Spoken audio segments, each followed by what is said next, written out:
France, l'ancien président de la République démocratique du Congo, Joseph Kabila Kabange, a réuni vendredi 16 juin 2023 à sa ferme de Kingakati à Kinshasa, capitale de la République démocratique du Congo, une branche de sa famille politique. D'après plutôt les informations à notre possession, il était question de les fixer sur quelques sujets d'actualité du pays. Et pour en parler, nous avons reçu pour vous M. Claude Machala, à qui je dis bonjour. Bonjour. Voilà, bienvenue à vous, chers auditeurs de iWeb Radio, dans notre émission Mémoire du Peuple. Nous allons parler de ces sujets annoncés pour essayer d'en savoir davantage. Et M. Claude Machala est cadre du PPRD, famille politique de Joseph Kabila Kabange, ancien président de la République démocratique du Congo. De quoi il était question lors de cette rencontre entre Kabila et une branche de sa famille politique? Non, merci beaucoup pour la question. De quoi il était question? C'était une rencontre importante. Le chef avait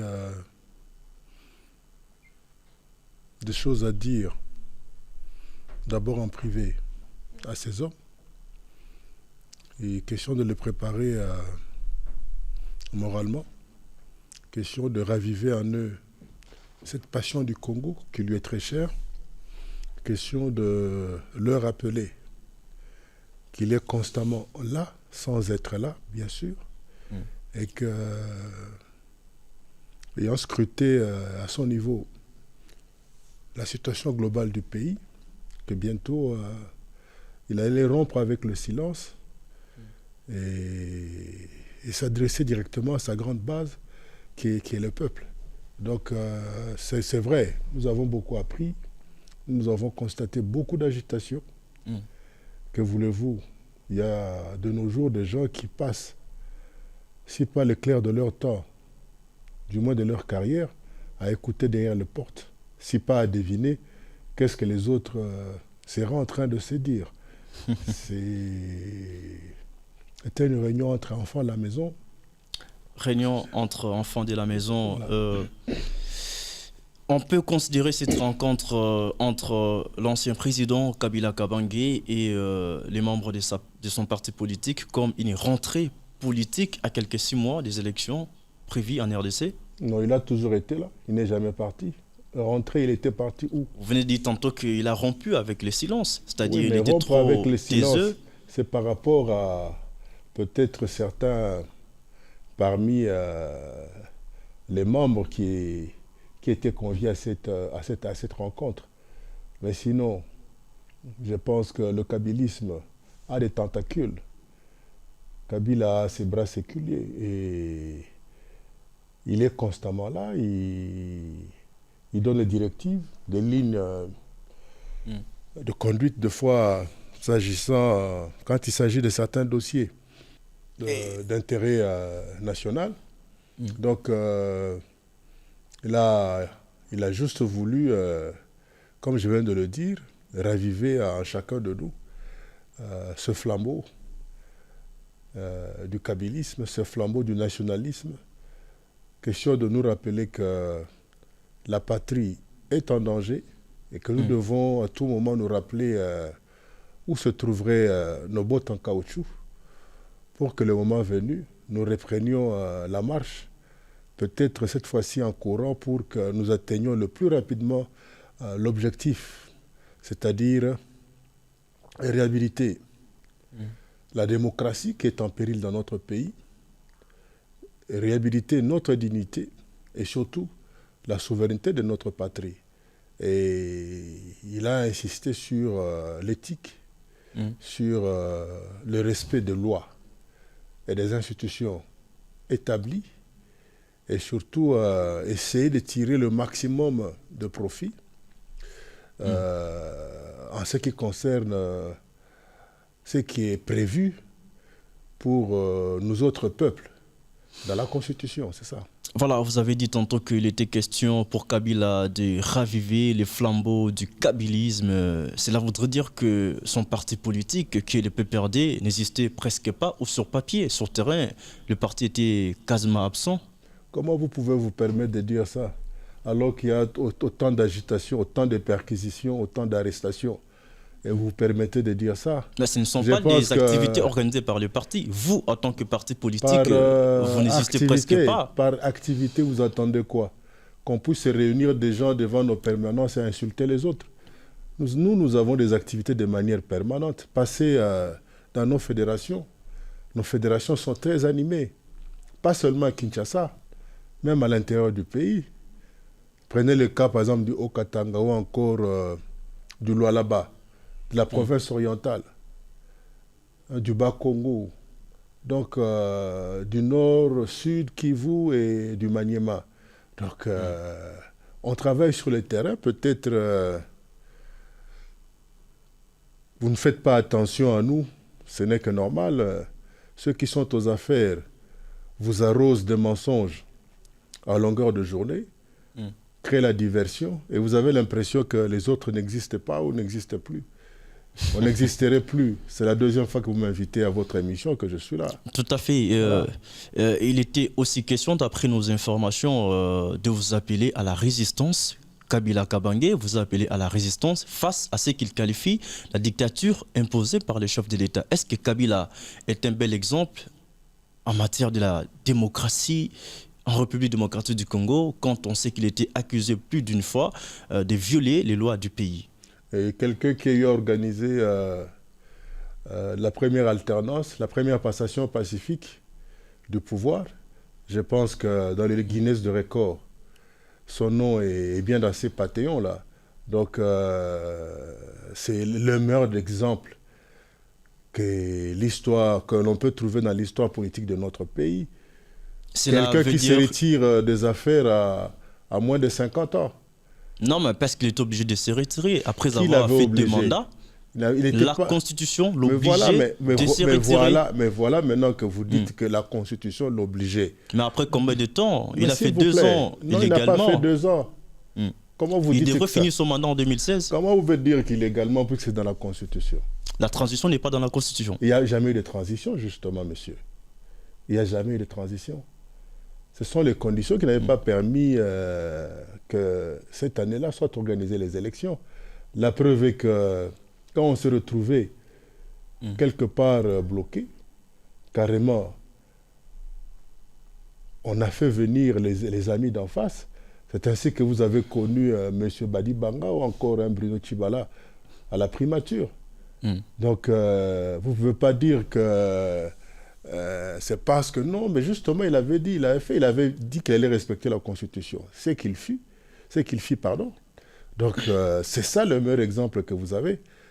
Vous n'avez jamais vu Kabila interdire à la CENI de faire son travail et surtout de proclamer les résultats qui étaient l'aspiration, comment dirais-je, l'expression même des aspirations profondes de notre population. N'en déplaise à un certain Augustin Kabouya ou encore au président de la République française.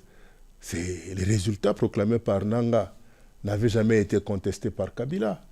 C'est un opposant qui a pris les affaires. Et au jour d'aujourd'hui, plus tard, les résultats... Et au jour d'aujourd'hui, nous voyons comment cet ex-opposant se comporte. Mais plus tard, les résultats publiés par la CENI ont été contestés par Emmanuel Ramazani Shadari.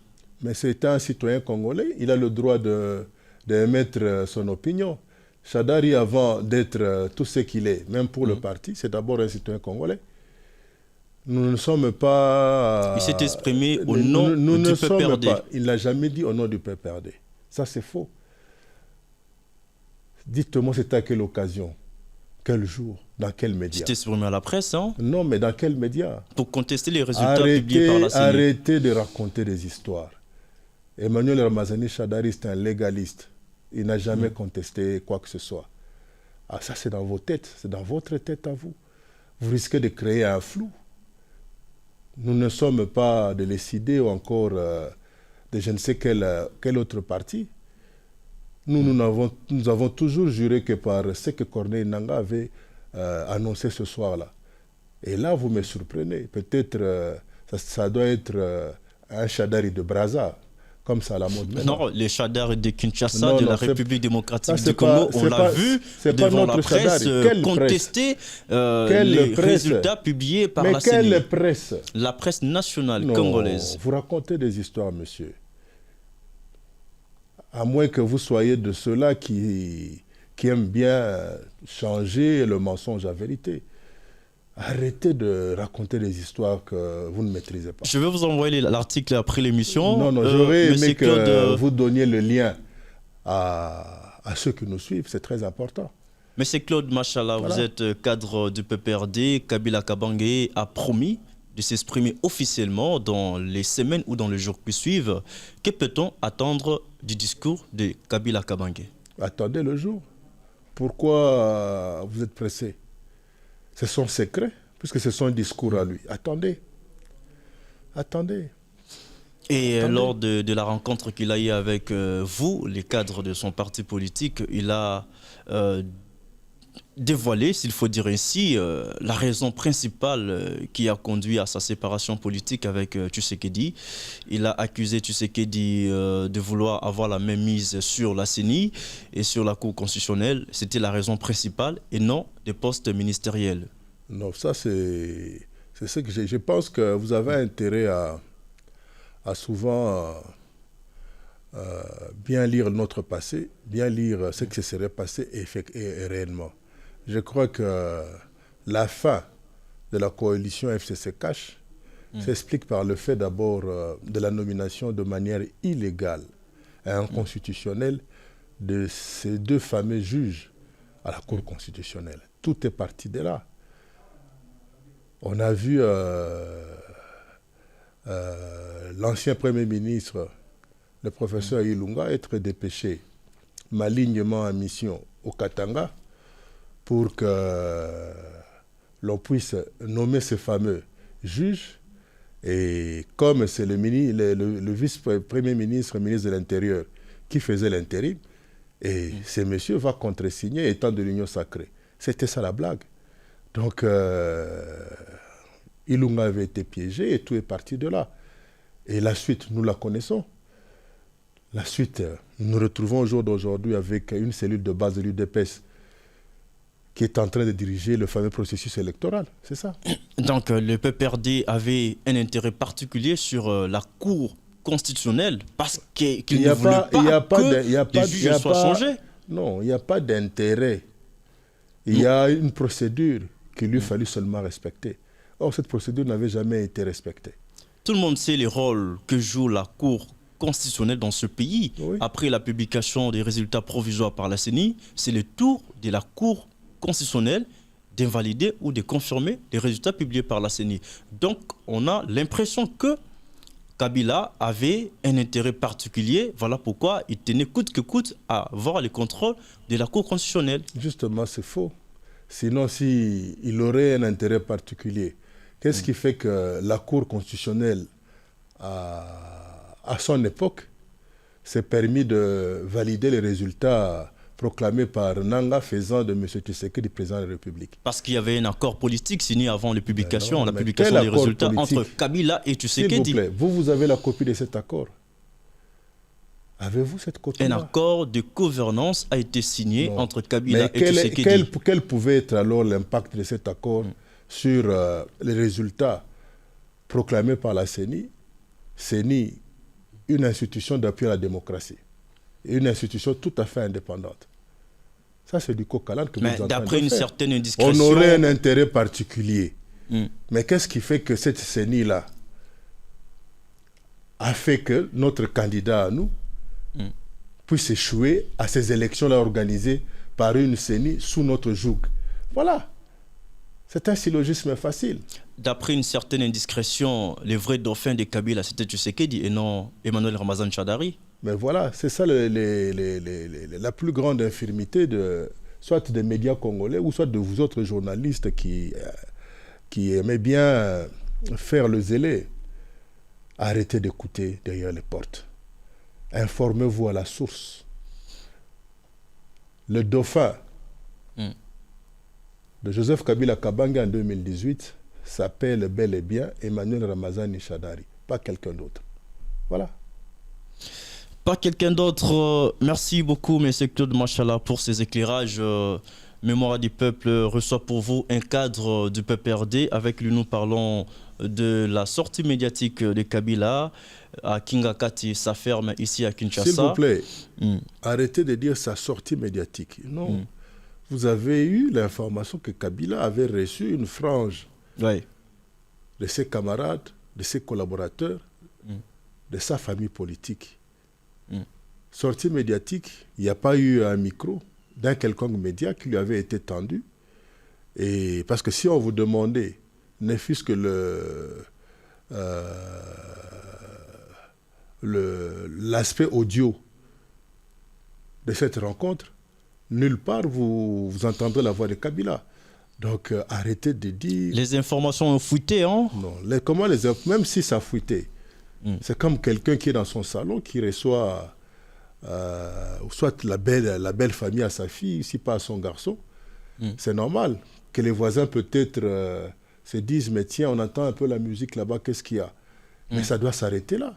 C'est pas chercher à savoir ils étaient à combien, qu'est-ce qu'ils ont mangé, qu'est-ce qu'ils ont pris.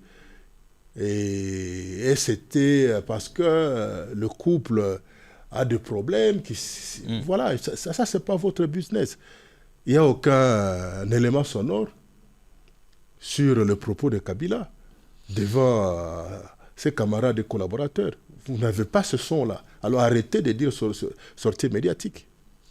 Les informations ont fuité. Le moment venu, puisqu'il va parler, on dit sa seule et unique sortie médiatique, c'est quand il va parler.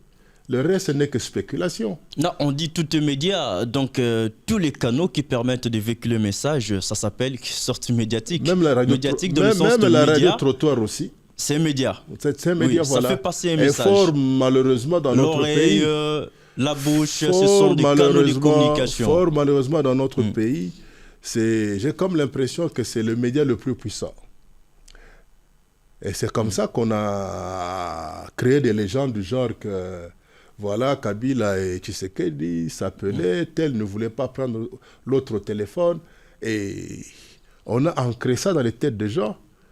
Les gens ont commencé même à croire. Et pourtant, c'était de l'intox. Si pas du cadiocha, comme on aime bien le dire à la 10e rue. Donc, voilà, des histoires à dormir debout. Voilà. Des histoires à dormir debout, ce sont vos propos, M. Claude Machala. Oui, mais bien sûr que oui. Alors, aujourd'hui, on accuse, vous avez suivi certainement la déclaration de Martin Fayoulou, qui n'est pas partant au processus électoral. Il a emboîté les pas au FCC.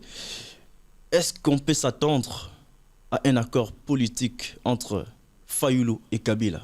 Écoutez, Fayoulou fait partie d'un groupe, le fameux groupe de Lubumbashi. C'est un groupe d'enrôlés. Nous ne nous sommes jamais enrôlés. Nous ne sommes pas concernés par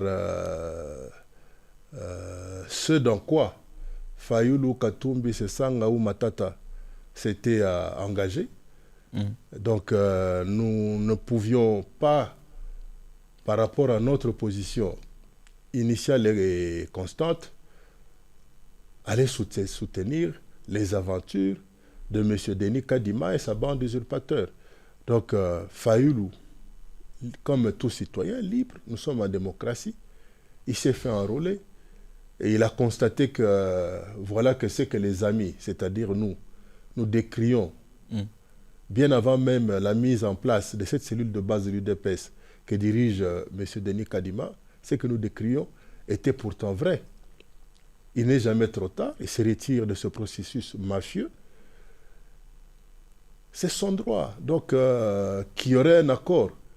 Ils ont leur cahier de charges, nous avons le nôtre.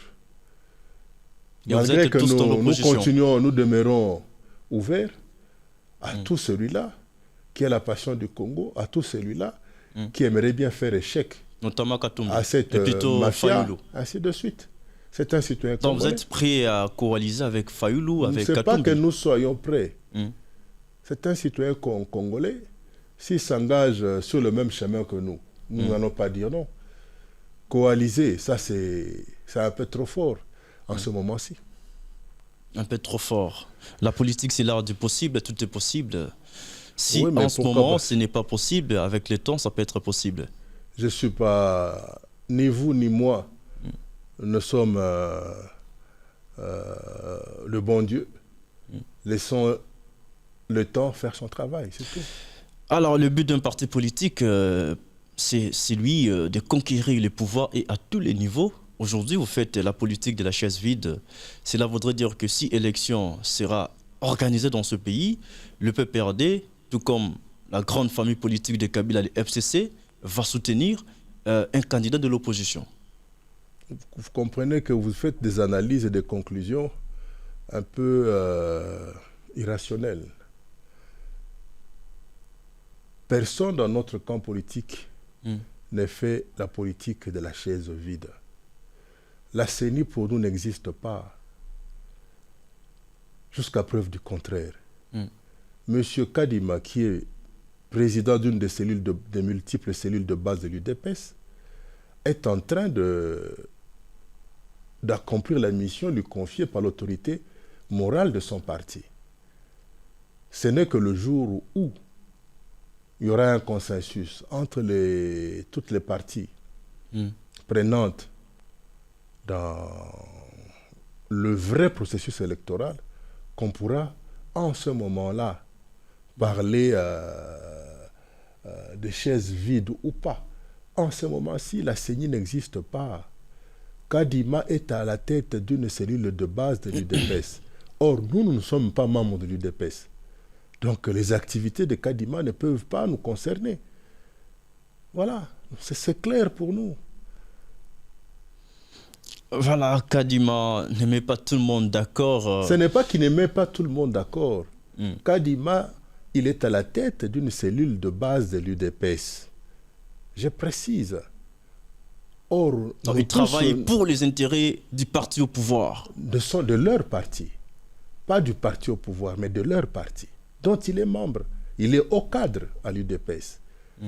Et vous me direz que non, voilà, dans son bureau, il y a de vos représentants. Non, ça, ce sont des transhumancés. Mais des gens qu'on a eu à virer, à chasser, à radier du PPRD et du FCC, bien avant la constitution de cette cellule de base que dirige M. Denis Kadima. Mais les prédécesseurs de Denis Kadima à la tête de la CENI ont été aussi accusés d'être proches de Joseph Kabila Kabange à l'époque. Écoutez, on les dans avait ce accusés. même scénario. C'est pas le même scénario, justement. C'est pas le même scénario. C'est pas parce que tout le monde, l'opposition était représentée. La preuve est que c'est un opposant d'hier qui est aux affaires. Voilà, c'est ça la différence. Or ici, l'opposition n'est pas représentée et ce n'est que normal. L'UDPS, c'est le parti au pouvoir. Comment l'opposition peut-il accepter d'être représenté dans une cellule de base de l'UDPS? C'est insensé, ça ne s'explique pas. Ce n'est que normal que nous ne soyons pas concernés par l'aventurisme onéreuse et mafieuse de M. Denis Kadima. Ça ne nous concerne pas. Voilà, nous voulons avoir en tout cas l'information, la source. Les informations à notre possession révèlent que Moïse Katumbi, Joseph Kabila sont en train de chercher les voies et moyens pour travailler ensemble et chasser Tshisekedi du fauteuil présidentiel. Vous êtes cadre du PPRD, mais c'est Claude Machala. Vous en savez quelque chose? C'est un peu la même histoire avec le prétendu contact entre Tshisekedi et Kabila. Toujours des histoires. Toujours des histoires. Katumbi, c'est un fils du pays. S'il trouve que demain, il pourrait se rapprocher de l'ancien chef de l'État, c'est son droit. C'est son droit. Nous n'allons pas le lui interdire. Mais nous avons notre cahier de charges. Ce n'est pas qu'on va le lui imposer. Mais je suis sûr et certain que notre cahier de charges est assez argumenté que qui que ce soit qui voudrait suivre nos pas ne pourrait qu'adhérer à notre démarche, adhérer à ce cahier de charges. Donc, arrêtez de créer dans les têtes des gens des légendes, du genre Kabila babenga nagana Tshisekedi abenga ki Kabila boy ko jouer na téléphone. Ça c'est des histoires qu'elle a créées à la 10e rue là-bas. Donc c'est comme ça que Kabila avait tenu à préciser à nous autres membres de sa famille politique qu'il n'a jamais été question de pareils contacts tant que le partenaire d'hier n'a pas tenu parole, c'est tout. Voilà, je me souviens dans son discours prononcé avant d'ailleurs la cérémonie de passation du pouvoir entre Kabila et Tshisekedi. Kabila avait tenu un discours dans lequel il avait dit « Je ne peux pas vous dire au revoir, mais à bientôt ». Cela voudrait dire que Kabila a encore des ambitions présidentielles et que demain ou après-demain, il peut postuler à l'élection présidentielle. Vous n'avez pas d'autres candidats à l'élection présidentielle que Kabila Kabange, qui a fait 2 mandats à la tête de ce pays. Et pourquoi ceux qui sont au pouvoir n'auraient pas aussi un 2e candidat? C'est la même question. Allez poser cette question à Bahati, allez poser cette question-là à Bochab, allez poser cette question-là à je ne sais pas, à Kabouya, ou encore, je ne sais pas à qui. Donc, je vous renvoie à la question. Donc, autant les autres n'auraient pas un autre candidat, c'est notre droit aussi. Non, mais c'est différent. De n'avoir soit que lui ou d'avoir quelqu'un d'autre. Ça, c'est notre droit. C'est différent avec les autres. Ce n'est pas différent. Tshisekedi a fait un seul mandat, qui est en cours d'ailleurs. Il a le droit de briguer un deuxième mandat. Un mandat catastrophique. Mais je crois catastrophique ou pas, il a le droit de briguer un autre mandat. Non, mais c'est dangereux justement pour l'avenir du pays. En quoi c'est dangereux? N'eut-il pas lui-même, dans l'une de ses multiples interviews, vous avez d'ailleurs la vidéo, peuple il faut à la zoba, moto aza konyokola ye, moto azo kumbe na pasi, apesa les sous 5 ans. C'est la crétinisation. Vous prenez Tshisekedi à ses propres mots. Mais voilà. Vous savez, opposition à l'autre nous avons hérité de pas mal de jurisprudence, de pas mal de discours et de stratégies. Tout est dans les tiroirs. Il suffit de tirer le tiroir one. C'est pas numéro 1. Vous allez voir l'ancien opposant farouche à Joseph Kabila Kabange dire par exemple ce qui est élection exatée, c'est-à-dire Joseph Kabila pas Rosalate. Mazalagi est quand même une chouka. Non. 2 ans de plus. Mais justement, c'était dans quelles conditions? Il y a eu même un dialogue. C'est possible que Tshisekedi soit ouvert pour un dialogue aussi. Ça, je ne sais pas. Et au cas où le seul dialogue dont on pourrait avoir besoin à ce moment, c'est celui avec la Constitution. Seule la Constitution, qui a déjà déterminé le délai, va permettre à ce que l'urne puisse décider. Donc, ce qui est élection est Athéna, décembre 2023, et le Baniti qu'on a 2016, donc à cause de la T, c'est tout. Alors, ce qui est élection exatée,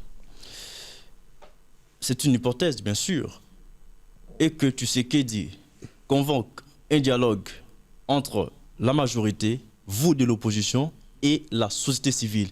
Vous serez partant pour venir négocier et avoir des postes au sein du gouvernement, des transitions, bien sûr, ou soit vous allez exiger le départ de Tshisekedi.